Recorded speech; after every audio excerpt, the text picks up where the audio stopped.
I'm joined by Mr. Sonnie Price and Mr. Kevin today. You guys wouldn't mind introducing yourself? Start with Mr. Sonnie over here. I'm Sonnie Price, Program Supervisor at Hilda's Police Behavioral Health Program. And Mr. Kevin?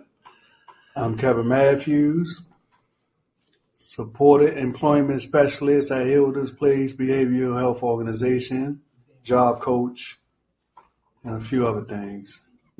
Okay. And how about a little bit about your background? Like, what brought you to where you're at right now? Well, I've been sober for almost 25 years. September the 27th will be 25 years. I've been clean. I've been in the field for the whole 24 and a half years. Working in the field, started out as a house manager, worked my way up, went to school, got certified by the state for addiction counseling, went on and got my master's degree in human services with a concentration in addiction, pursued a second master's in mental health counseling, and just have a passion to help people struggling with substance abuse and mental health. Okay. That's good. That's a pretty sorted background you got there. It's pretty knowledgeable. Okay. What motivated me to want to help everyone in addiction was just seeing everything that's going on in the world with drug addiction and alcohol addiction. I just wanted to be a part of it. Okay. And that kind of answers the next question I had. So, Sonnie, I guess this one bats to you then. How did you know that you wanted a career in the recovery field? What was it that kind of flipped that switch for you? When I was hired as a house manager to oversee a facility in Philadelphia, it was 27 men in the house, a very, very large facility. And I was hired to oversee the facility, the daily infrastructure, and started to see the transition in people's lives being changed on a day-to-day basis. You know, people, you see them when they come in the door, day one, and then you see them 30 days, 60 days, 90 days, 6 months, 9 months, a year. And just to see the transition and be a part of the transition was encouraging. So it just made me want to continue to work in the area. Some altruistic thinking right there. That's kind of cool that, being around that community made you want to help that community. That's pretty admirable.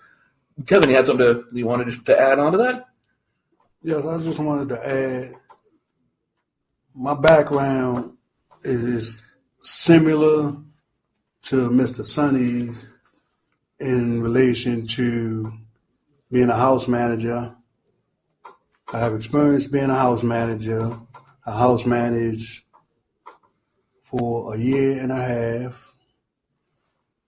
And I just want to be a part of this and just help whoever I can, wherever I can. Good. That's a good answer. Well, thank you guys for that so far. Here's something interesting that I thought of when I was kind of writing down, because I prepare a little bit ahead of time, write down some interesting questions that I think might relay some valuable insight to the people listening to this, and I thought this was going to be a fun one. Are there any unique challenges as somebody in recovery yourselves navigating a career in it? Well, there's no interesting challenges. But one of the challenges for me sometimes is boundary. And because I am a person that's in recovery, I want for the population of individuals that I professionally work with, I want the same for them professionally as that I want for myself personally.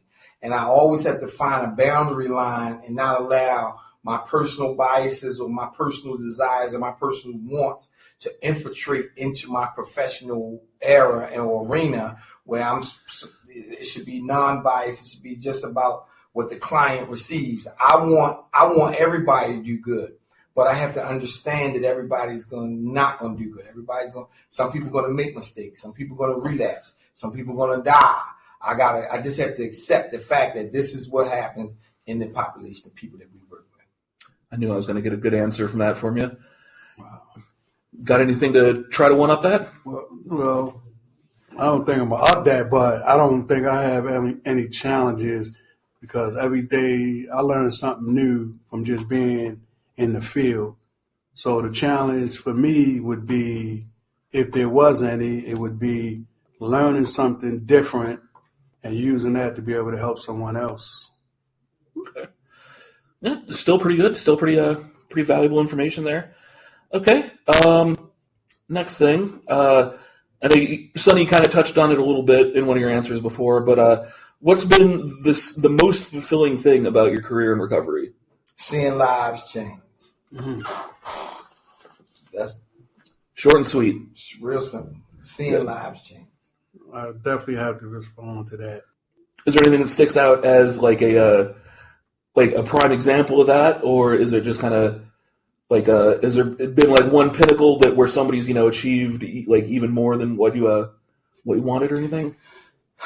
There's no model for recovery, and this is about people putting their best effort and learning how to meet people where they are and not where you think they should be. And when you learn those skills and you be able to meet people where they are and build from there. One of my pet peeves is to stop, not look at what we don't have, but look at what we do have and build. And because when we always focus on what we don't have, it becomes a barrier to us seeing what we do have. Everybody come in the door, we come in broken, bruised, damaged, whole lot of baggage. But when we look at what we have, we can start building from there. So the challenge is, man, is to not focus on what I don't have, but let's look at what I do have and let's start building from there. It's beautiful. It's perfect. What do you got, Kevin? This is quite emotional, but I'm loving it. For me, meeting someone in a particular place in their lives and seeing the transformation being made and knowing that I was a part of that in a positive manner makes me feel good. And it just makes me want to do more and more and more. So that's just something that I really wanted to touch on. That's good. I think that's a hallmark of somebody that's, destined to serve is, they're willing to build others up just as much as, they're taking inventory of themselves. And, okay. Just as tradition for the last question, if you have any piece of advice for someone looking to enter recovery, what would it be? Treatment work when you work it. Recovery work when you work it. Recovery don't fail. People fail to recover. If you want something you never had, you got to do something you never done. Freedom ain't free. What price are you willing to pay? When you need help, talk to someone, reach out. There's always someone willing and able to help, but you have to make it known. People will help. Just reach out. And mental health is real. Mental health is real. And people hide behind the stigmas and people don't want to get the help that they need. But guess what, man? If you need some help, man, reach out. Help is available. Treatment works. I'm firsthand proof of that. Well, thank you guys for joining me today. It's been very insightful, very interesting. Hopefully the wisdom you've imparted into this episode, some you'll find useful. I'm really like sticking this out into the universe, and hopefully whoever needs to hear it will hear it.